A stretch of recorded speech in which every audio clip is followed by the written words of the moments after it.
Yeah, these glasses are new. I did not know I needed them up until I had to renew my driver's license, and then turns out I'm minus 1.25. My eyes aren't what they used to be. So now that 2024 is over, I wanted to go back and see what were the 10 most worn watches of that year. So the approach I took with this is that Watch Crunch, a social media platform made for watch collectors, has a watch tracker for your collection, the watches that you collect, and how much time you spent wearing certain watches. And a component of that has been keeping track of the watches I wear daily. Originally, I wanted to do a state of the collection video. I felt like it was a little too soon for my channel since I've only started a few months ago and I didn't speak about that many watches in the collection. So I thought it would be a good idea just to talk about the 10 most worn watches in my collection. But before we start with the list, let's quickly talk about the watch that's on my wrist right now. This is a Merkur Seizenn jumping hour. It is the last watch I bought in 2024. I got it off of AliExpress's 11/11 sale alongside San Martin, another watch I'll be talking about in the future. And as you can see, this is a very unusual watch. That window is not a date window, it indicates the hour, and the other two hands point at the minutes and seconds. This is not the first jumping hour Merkur has manufactured. They actually got a little bit of virality through their previous jumping hour watch, which is the PR Pollen. It was a very unusual watch for its price point. It did get a lot of attention. I was curious, specifically because a lot of people were praising it for its build quality, but the design wasn't really for me. I like the guilloche dial, but I was not a fan of the breguet hands and numerals. The Seizenn, on the other hand, it has a much more military pilot look. That appealed to me more than the dressy nature of the PR Pollen. I was worried that I wouldn't be wearing it that much, but it quickly became one of my new favorites. So at number 10 was my Tissot PRX automatic. Now this is one of the earlier pieces in my collection. I bought this 2 years ago. For a long time, the watch has been one of my most worn watches.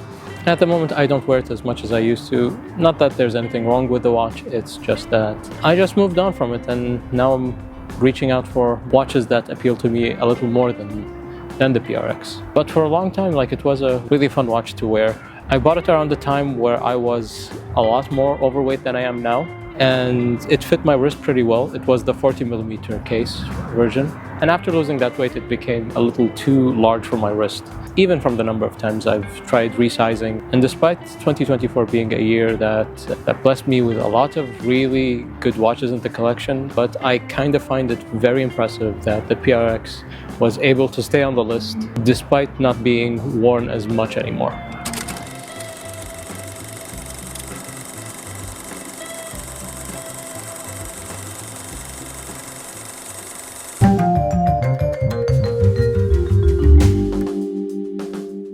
So now number 9 in the collection is a very, very special watch because it is a gift from my mother. It is a vintage Concord Saratoga SL.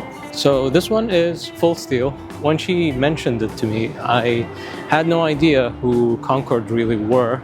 Being honest, I wasn't really fond of it at first. Most of the watches that I've had prior to that point were pretty much tool watches and digital Casios. So a watch like this felt a little too fancy, a little too flashy. After wearing it a few times, I started to get it. It has such a beautiful mosaic textured dial with high polish Roman numerals and these absolutely shiny sword hands and a silver date window. I know that the watch isn't that legible, especially during the night, but it's a watch that says to hell with legibility and practicality. Let's be fancy. A factor that convinced me that this watch is really good is the bracelet as well. My God, that bracelet is so comfortable. Yeah, there's usually the complaint that butterfly bracelets don't get that comfortable due to the lack of micro adjustment, but this just drapes on the wrist. It's something else. It made me start to obsess over vintage Concords. And there is another vintage Concord on this list, and we'll get to that.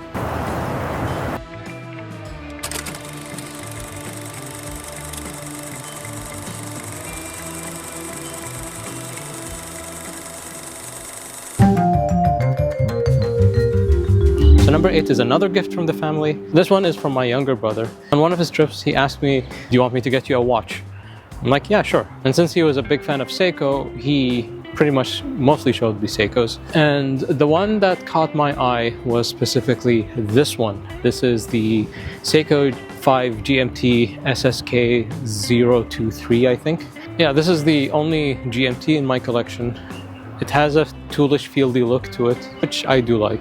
I wasn't a really big fan of the bracelet it came with. I don't know why Seiko doesn't pay more attention to their bracelets. This one, yes, it has solid end links, but they don't seem to fit very well. Like there's a little bit of spacing between it and the lugs. But thankfully, the watch is very easy and fun to style. I usually wear it on a lot of leather straps. I do have a few canvas and NATO straps that work with it as well. But I specifically wear it on this Fortuna bracelet. I think it fits the look very well, and because of all the openings around the bracelet, it's a lot more airy and kind of works even during the hot seasons. I really like this watch, and I haven't traveled anywhere yet with it, so it would definitely be a good watch to wear on some of my travels.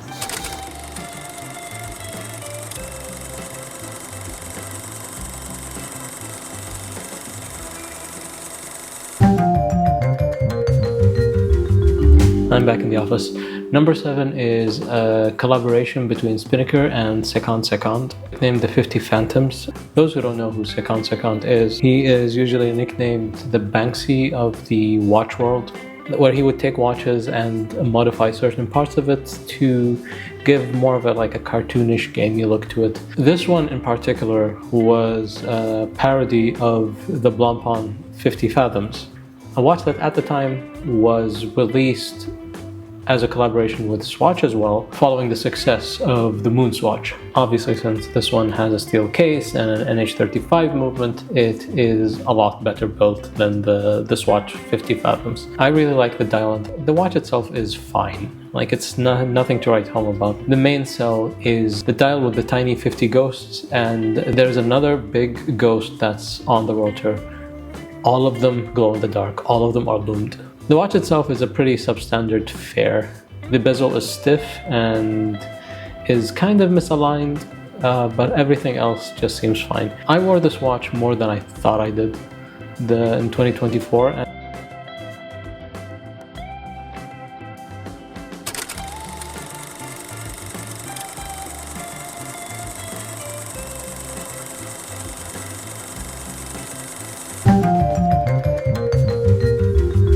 On the subject of losing weight, I did buy myself a milestone watch to celebrate losing a significant amount of weight, and that is number 6, the Selten 00.04 Aventurine. And it wasn't the watch that I initially was planning on getting at first. There was a few candidates for that milestone watch. There was an enamel Seiko Presage, a Raymond Weil Millesime, and even at some point I was considering the Bull of a Lunar Pilot as well, but thankfully I did not go for that one because it would have been way too big for me. The Selten was kind of a last-minute decision. Initially I wanted to get that watch, I just did not decide when I wanted that watch. And it is the watch that I got for losing 10 pant sizes. I thought that was quite an achievement for me at the time. And there's no specific theming why I picked that watch for losing that amount of weight. It's just that it was a watch that I wanted because of the way it looked. A watch with that kind of dial would be very special either way. It is this beautiful Aventurine dial with a sun and moon complication. Basically that is a 24-hour indicator, but instead of having a pointer pointing at which hour of the day it is a rotating disc with the sun and moon indicating if it's daytime or nighttime. A very redundant complication, but Selten managed to make it very cool. The sun and moon on that complication are two meteorite discs, the sun obviously being the brighter one, while the dark one is supposed to be the moon. It is a very beautifully made watch. Selten themselves seem to be making a lot of really good looking watches as we speak. There's a moon phase one that is coming out. I'm not sure if I'm ever gonna get that one. Honestly, I'm pretty content with the Selten that I got. It is a very unique piece in my collection, and I think it has a very good reason being on this list.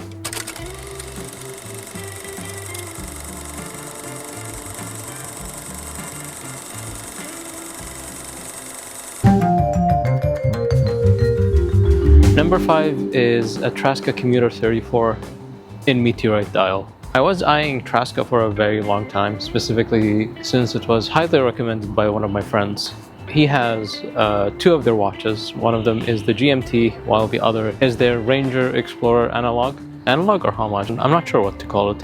But at the time I really wanted something that was similar to the Rolex Oyster Perpetual, and I did not have the budget for an OP. So the Commuter was one that I was really eyeing, but at the time it didn't have that many interesting dials for me to pick from. At some point they announced that they were releasing a 34mm case version, and each of the Commuters had a limited edition Meteorite dial that was limited to 50 pieces per case size. And I'm really happy that I actually got this one specifically because the size of it is absolutely amazing. The fit of the bracelet is, at the time, was like second to no other. It kind of bums me out that they made a toolless micro adjust for all their watches apart from the Commuter 34. When I asked them, they said they had no plans on making one of those. Kind of understandable, since the Commuter 34 was kind of a one-off model. They said they weren't going to be making any more. Would have been nice if the 34 had toolless micro adjust like the T-Fit on the Tudor.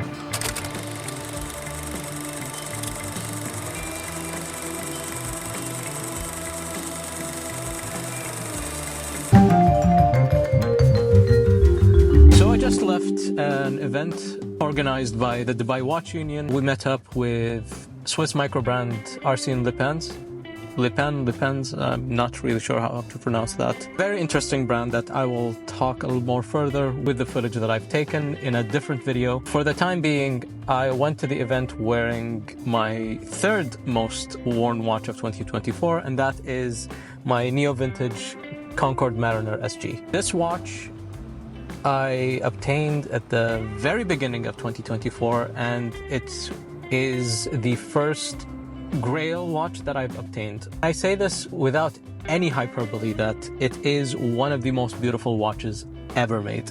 Full stop.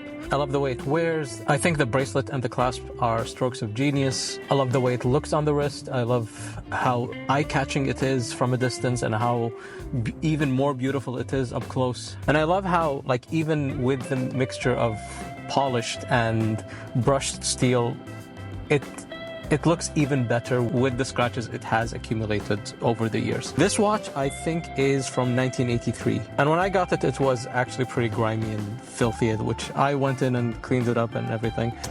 Good soup. I was so happy when I finally got this. Like, I was obsessing over this watch for an entire year. And this is all thanks to my mother's Concord Saratoga. If I hadn't known about Concord through her, like, this watch wouldn't be on my wrist right now. It's a watch that I love putting on every once in a while.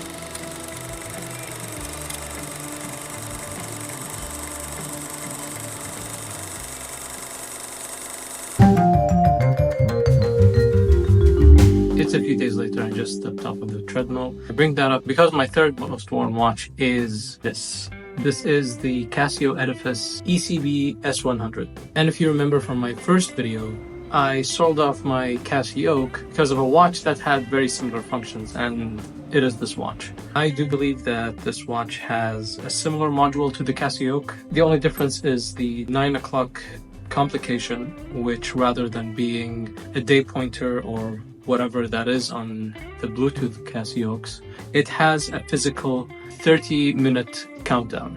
And it's pretty much the reason why I have this watch as my exercise watch. This watch is on a black PVD stainless steel case. It also came with a bracelet which was absolute garbage. But thankfully, unlike the Casio, this one has standard lugs and a lug width of 22 millimeters, which made it pretty simple to style. Honestly, I couldn't find it to look any better than on this Artem sailcloth deployant clasp. Now, I bought this strap at a time when, while they were still expensive, they were a lot more reasonably priced than they are now.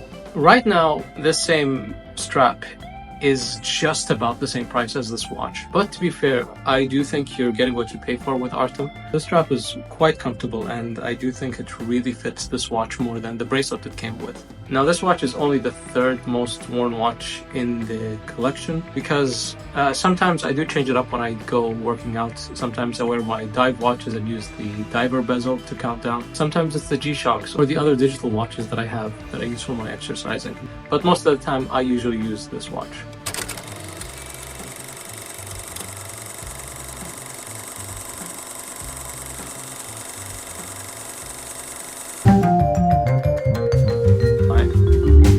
Now for number 2 is my Tudor Ranger. This watch made it quickly to my most worn watch because I just absolutely enjoy wearing this thing. I still do have a follow-up video that I want to make for the Ranger, and that is going to be sometime later this year.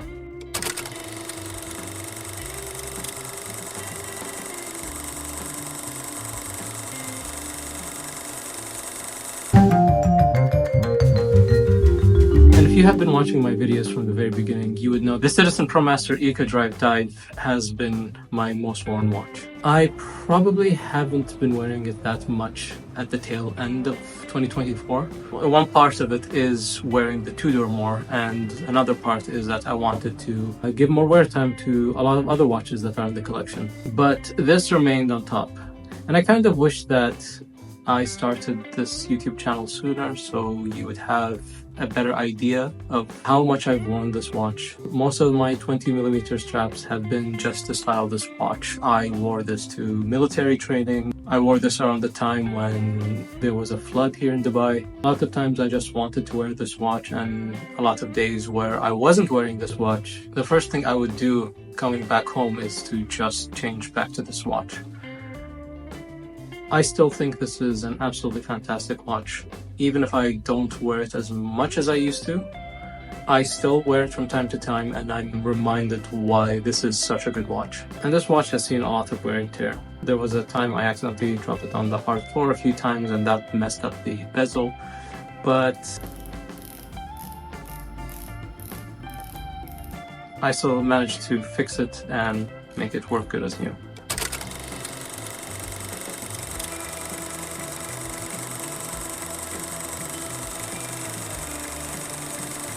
2025 is going to be a very interesting year for my watch collection. I'm looking into consolidating on the first half of the year. Basically, I'm thinking of selling a few of the watches in the collection. I do have a pretty big collection, and a lot of watches are unfairly not getting that much wear time, and maybe it's time I sold them off to someone who would wear them more. The PRX mentioned previously is one of those watches. I'm not exactly sure when to sell these. I'm thinking of making a few videos before I actually do. What have been your most worn watches of 2024? Please let me know in the comments below, and if you're not subscribed, please subscribe, like and comment. Thank you for watching, and I will see you in the next one.